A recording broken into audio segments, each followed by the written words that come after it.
بسم الله الرحمن الرحيم والمرسلات عرفا فالعاصفات عصفا والناشرات نشرا فالفارقات فرقا فالملقيات ذكرا عذرا أو نذرا إنما توعدون لواقع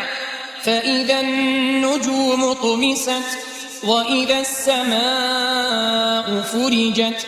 وإذا الجبال نسفت وإذا الرسل أقتت لأي يوم أجلت ليوم الفصل وما أدراك ما يوم الفصل ويل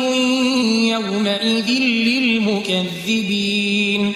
ألم نهلك الأولين ثم نتبعهم الآخرين كذلك نفعل بالمجرمين ويل يومئذ للمكذبين ألم نخلقكم من ماء مهين فجعلناه في قرار مكين إلى قدر معلوم فقدرنا فنعم القادرون ويل يومئذ للمكذبين ألم نجعل الأرض كفاتا أحياء وأمواتا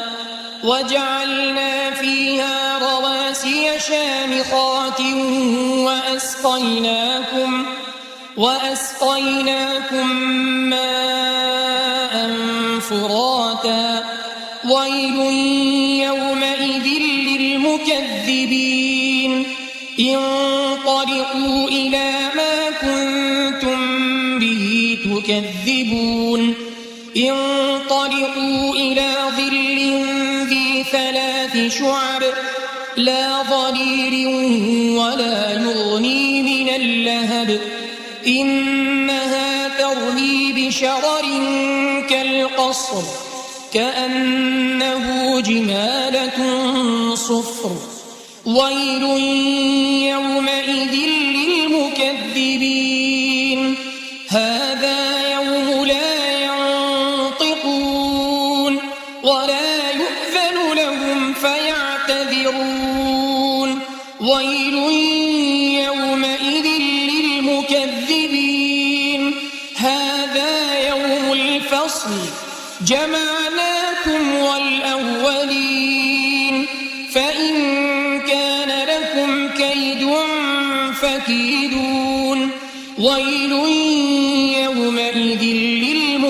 للمكذبين إن المتقين في ظلال وعيون وفواكه مما يشتهون كلوا واشربوا هنيئا بما كنتم تعملون إنا كذلك نجزي المحسنين ويل يومئذ للمكذبين كلوا وتمتعوا قليلا إنكم مجرمون ويل يومئذ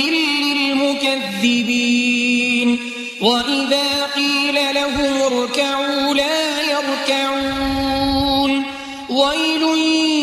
يومئذ للمكذبين فبأي حديث